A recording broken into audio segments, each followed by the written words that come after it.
Ko?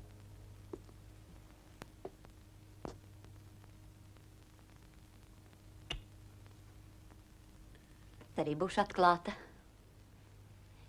Mēs kursos sadraudzējāmies ar kādu jaunu cilvēku. Nu? Vai es nebiju tālredzīgs? Tu jau man vienmēr esi bijis apķērīgs. Aha. Un tagad vīriņi apsoli manu draugu pieņemt darbā. Berta? Viņš ir ļoti apdāvināts. Paldies. Citādi tev izdies tāpat, kā manai pirmajai sievai Selmai. Bet tu taču pats man vienmēr mācīji, ka visās lietās ir jābūt rezervēm. Manu draugu sauc Cēzars. Ak, Cēzars. Cēzars Caune. Un tu viņu pieņēmi savā akciju sabiedrībā par galveno grāmatvedi. Es to negribu. Es neiešu strādāt kopā ar tavu mīļāko.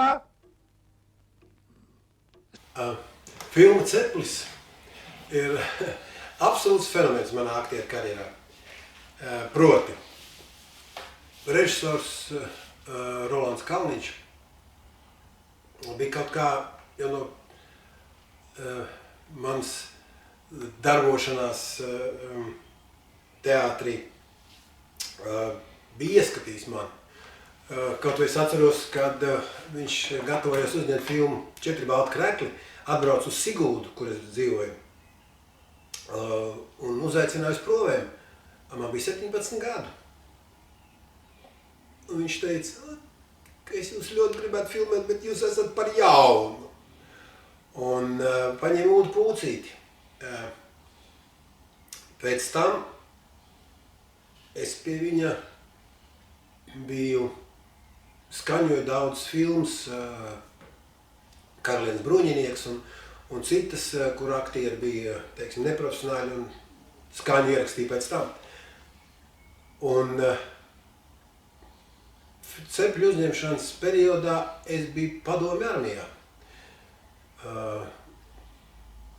Tas būtu tā kā atsevišķs stāsts. Sākumā es biju Igaunijā, pēc tam tur mani atsūtīja uz Rīgu. Un tur pie stacijas tais kazarmās, kur tagad tiesas ir un prokuratūra. Un viņš man uzaicināja uz provēm, Rolands Kalniņš. Un sākotnēji uz Sauso. Un atkal viņš saka, jūs esat par jaunu tam Sausajam. Lika man tur tas armijas cepurs galvā un visāds mundieris tur vilkt. Nu ne. Bet viņš iekšēji visu laiku, viņš grib filmēt mani. Klausiet, pamēģināsim tev uz Caunu, Cēzara Caunu, uz to grāmatvedi. Un tur gandrīz bez mākslinieckās padomas viņš man apstiprināja. Kur slēpjas, es vienmēr sev jautāju, Cepļa fenomens. Pirmkārt jau, es domāju, tajā stāstā, ja? Kas ir laikam mūžīgs priekš latviešu, sociāli-politiskās attīstības, kā jaunai valstī, kur biznesa ienāk diezgan nežēlīgi un kā saka, laimes kārtībā, kuram veicās, kurš pakrīt, sasitās un kurš iziet, kā saka, sveikā cauri. Un otrs aspekts ir šis Kalniņa kā režisora fenomens. Kaut iedomāties vienu, lai dabūtu skatu atmosfēru, ja, viņš ilgi ar aktieriem mēģināja, runāja, jau dekorācijā, jau paviljonā, lika speciālu mūziku atbilstoši šim, vai tā bija klasika, pārsvarā klasika. Un faktiski aktieri ieveda tajā atmosfērā, tajā atbrīvoja viņi, kā saka, neteica ātri motori, ja filmējam, ja. Bet kādreiz pusdienu pagāja, kamēr runājās, kaut ko klačojās par dzīvi un tā tālāk, tad pamainīja mizanscēnas un paskatījās un tā tālāk. Un Gides Skulta operators, arī tas bija ļoti talantīgs operators šī filmai. Tāpat mūzikas autors Marģeris Zariņš ar savu Es dzīvi nicinu, pilns, starp zagļiem slapnē. Tekstu aizmirs, ja? Bet Vilcāni dziedāja to dziesmu. fantastisks meldiņš.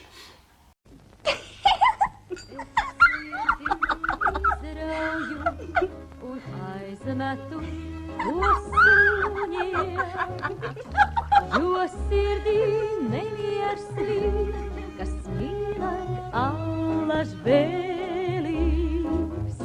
Es sirdī izrauju un aizmetu to suņiem, lai krūtīs mājotu vien vienaids asi dzēlīgs. Es sirdī izrauju. Jūs jau gaida 7. kabinetā. Lūdzu. Nu, un arī aktieru sastāvs. Ja?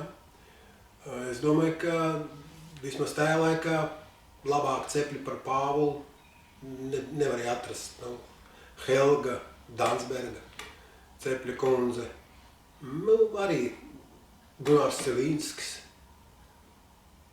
sev neraksturīgā, kā saka, raksturlomā. Lidija Freimana, kas kā kinoaktrise, man liekas, ka tas viena no retajām kino lomām viņai bija, bet ļoti labi nospēlē. Nu, lūk, un ja man kādreiz jāsaka, nu, kur tu ieskati par visu laiku Rīgas kinostudijas labāko filmu? Nu, man uzreiz pirmais, kas izlec laukā, tas ir Ceplis. Nu, uzņemšanas laikā, tur es varētu stāstīt un stāstīt, to piedzīvojumu bija neskaitām. Nu, kaut vai tā epizode, kur Pauls Ceplis liek man lasīt telegrammu, kur vēlāk izrādīsies, ka šie ķieģeļi ir nederīgi būvniecībai. Un Eidis izdomā, ka viņš man tā ņems aiz auss un piespiedīs, kas saka, savu izdarīt, bet būtībā savu naidu un savu agresiju, kas radās no šīs telegrammas izlasīšanas, viņš, kā saka,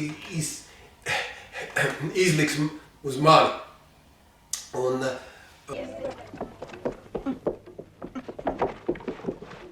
Tā.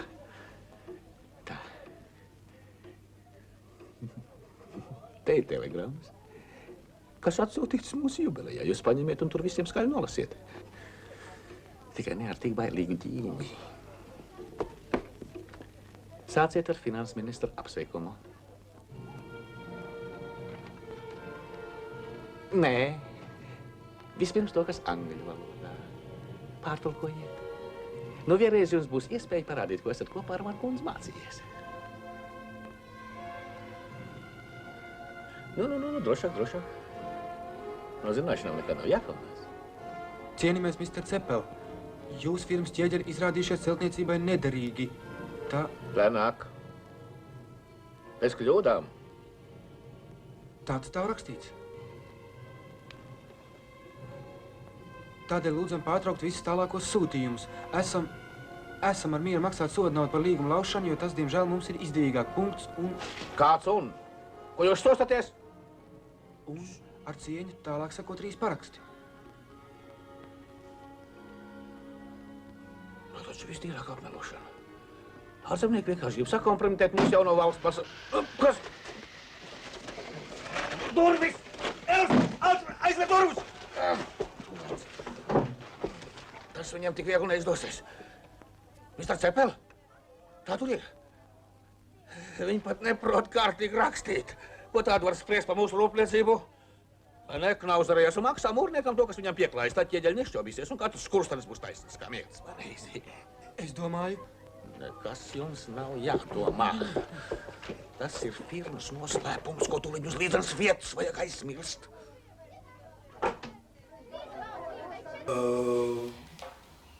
Daudz dubļus, pirms mēģinājums, daudzi dubļi. Un tā kā beidzās uzņemšanas, skatos, nu, tāds zilums izveidojies. Es biju tikko precējies, es saku, Eidī rakstīja šito te zīmi man, ka šo traumu kakla rajonā esmu iegūst no tavas rokas filmēšanas laikā. Es nevarēju ieveikt uz kaklas zilums, tāds, protams, ka domās, ka tas ir uzsokts. Cepļa galds, ja jūs redzat, tas lielais, skaistais tur tur bija dzīves zutis, dzīva cūciņa, ne dzīva, bet sagatavota, ja, es domāju, dzīva ēšanai sagatavota. Un mēs, protams, kad uzņems to, un varēsim, baudīt visu to, kas uz galda. Bet Kalniņš ļoti skrupulozi ņem šo epizodu 3 dienas. Un toreiz jau nebija tādas jūtīgas kameras, vajadzēja ļoti liels gaismas paviljonā digi, kas radīja lielu karstumu. Un pēc 3 dienām viss tas bija sapūvis, viss smirdē, nekāds bauds mums tā nebija. Kad viss notiek tā viegli, it kā pats no sevis, ja, es domāju, tad arī rodās tas lielais mākslas fenomens. Un šī filma tapa ļoti, ļoti, ļoti viegli. Cēsar Caune, kāpēc jūs apvainojāt Zilsja kundzi? Es neapvainoju. Es tikai aizrādīju, ka viņi glabā kasē pārāk daudz naudas, vēlāk būs grūti norēķināties. Par kasi neraizējieties. Turiet tikai savas grāmatas kārtībā. Es te atbildu par visu, un jūs varat būt mierīgs. Labi. Bet lai Zilsja un kundze man iedod iegramatot pasakņus par mazāku summu, nekā viņi ierakstījuši čekā. Direktor kungs, nu jūs redzat, ka viņi bezskaunībai nav robežu. Aizstāviet lūdzu dāmu pret šo neģēli. Mēs to varam bankā pārbaudīt. Darīsim Caunas kungam to patikšanu. Zilsja kundze, mēs tulīt abi brauksim uz banku. Protams, ka es jau runāju par ēdienu, kas tur sabojājās 3 dienu uzņemšanas laikā.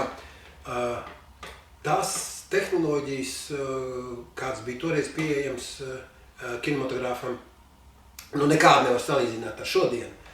Un viss tas bija tāds drusciņi papiemašē, kas radīja tikai ilūziju par to, kas ekrānā ir redzams. Nu, kā piemērs tajā tvaiku pirtī, kur mēs ar Pāvulu sēžam un vedam dialogu.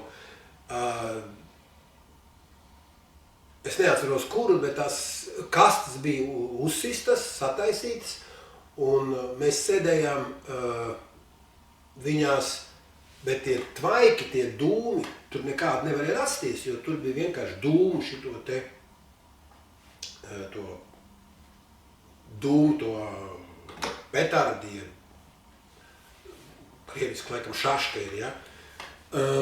To ielika, un te dūmi tādi kodīgi, riebīgi, ja, kaklā un elpošanai, un tur tad, nu, mēs mēģinājām atrināt to, ka tā mēs sēžam tajās turku tvaiku kastēs. Man gan liekas, ka sevišķi tīrs briedis viss nebija. Par tīrību nerunāsim, cik no mēs koštīras esam, tas ir cits jautājums. Bet Zuškungs tikai gribēja, lai... Zots viena akcija par naudu nav piedis tikai ar vekseļiem un parādzīmēm. Zuškungs tomēr ir mūsu valdes loceklis. Taisn tādēļ valdes locekļi vēl mazāk drīkst būt palaist. Mums nav ko piņķēties, skaidroties un visās termiņas pagarināt. Rīt pat aiznesiet uz banku Zušu vekseļus, lai tur no viņa iekasē. Tāds valdes loceklis, kuram nav plikt kraša kapta un kurš pat vienīgi skaistu un atman nav vajadzīgs. Zuškungam tas būs pārāk negaidīti. Arī tādas summas viņam nav pie rokas. To viņam vajadzēja agrāk padomāt, pirms man sāk lielīties ar savu godīgo vārdu. Un tā tas bija ar daudz ko, kad būtībā bija jābūvē dekorācija, kas šodien kinematogrāfam un arī, teiksim, tajās tehnikās ir daudz ātrāk un elegantāk. Un izdarīt līdz ar to tas aktieri nesastreidzina, jo aktieris var ātri, kas saka, ieiet tajos apstākļos, kādos viņam jāeksistē.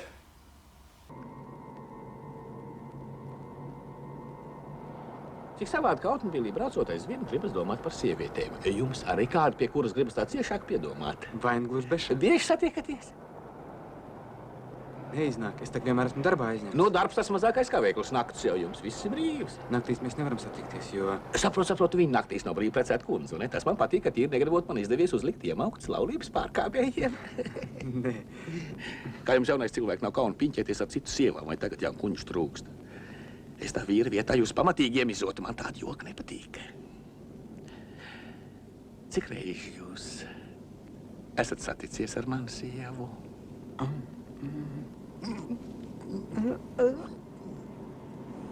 Pat Austra prasīja, vai mēs nesot radnieki. Vai, Cepļa kungs, es nekā vairs nesaprotu, par ko jūs man turat? Cepļa kungs! Stāt! Stāt! Stāt!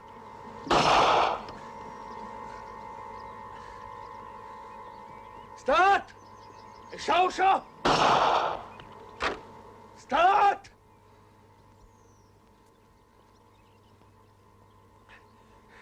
Izbeidziet man teātri spēlēt un tūlīt atpakaļ uz mašīnu!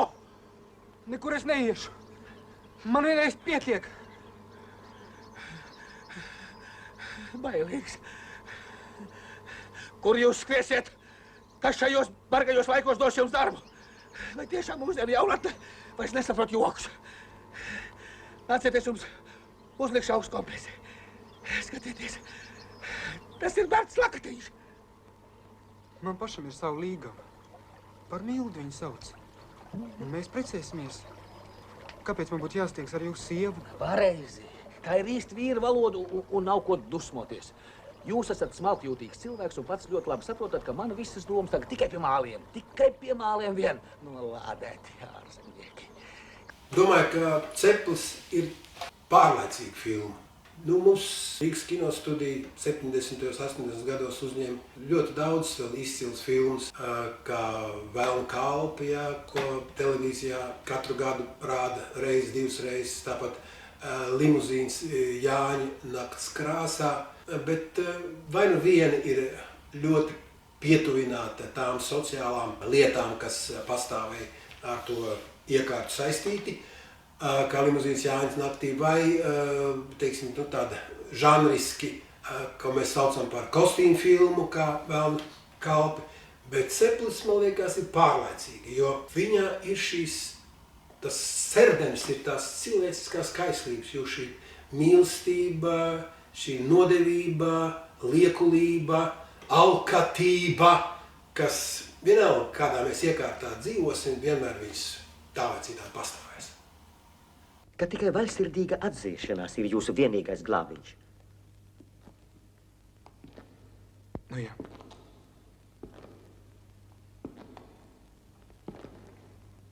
Jā.